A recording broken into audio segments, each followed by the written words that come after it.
Il mit à leur tête 3 chefs, au nombre desquels était Daniel, afin que ces satrapes leur rendent compte, et que le roi ne souffre aucun dommage. Daniel surpassait les chefs et les satrapes, parce qu'il y avait en lui un esprit supérieur. Et le roi pensait à l'établir sur tout le royaume.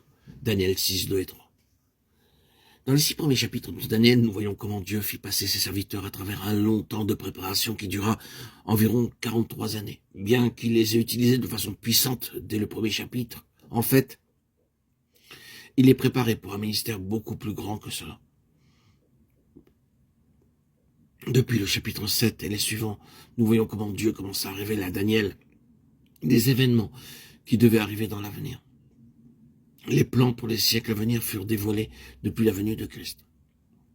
Sa mort, son ensevelissement, sa résurrection et sa deuxième venue. Il en est de même dans nos vies, dans les premiers jours de notre vie chrétienne, lorsque nous lisons la Bible, que nous étudions des livres qui traitent de la Bible et que nous écoutons de bons messages. Ceci nous prépare à la compréhension de mystères plus profonds que nous découvrirons dans la parole de Dieu lorsqu'il nous aura pleinement éprouvés.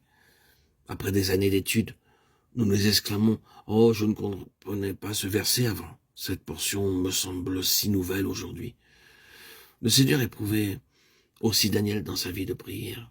Dans Daniel 6, nous disons que le roi Darius dominait sur un si vaste royaume qu'il avait besoin de 120 princes pour le gouverner. Il y avait parmi eux 3 chefs, mais Daniel occupait la première place. Daniel ne rechercha pas la préférence, comme beaucoup le font en politique aujourd'hui.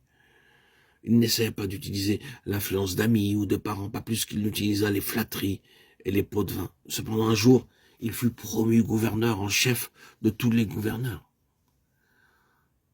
Tout ce que vous faites, faites-le de bon cœur, comme pour le Seigneur, et non pour des hommes. Colossiens 3, 23. Alors que j'étais aux États-Unis, je connus une longue période de chômage. Après beaucoup de recherches, un homme me dit « C'est vous cuisinez la nourriture indienne. Il est difficile de trouver un bon cuisinier ici. Il doit y avoir une conférence médicale indienne et plusieurs médecins seront présents pendant 7 jours. Si vous pouvez leur préparer des plats indiens, je vous paierai. » Je répondis alors « Oh, je sais cuisiner pour quelques-uns, mais je n'ai jamais essayé pour un aussi grand nombre. » Bien, dit-il, essayez, si vous n'y arrivez pas, nous vous renverrons. Je priais donc toute la nuit, et le lendemain, je commençai à cuisiner. Je priais continuellement pendant que je cuisinais. Et le Seigneur me montrait les quantités des différents ingrédients que je devais utiliser.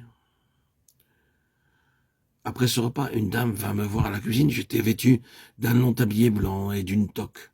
« Monsieur le cuisinier, dit-elle, je suis allé en Inde et j'y ai mangé dans bien des hôtels, mais je n'ai jamais mangé une cuisine aussi excellente. Qui vous l'a enseigné ?»« Mon Seigneur me l'a enseigné, répondis-je.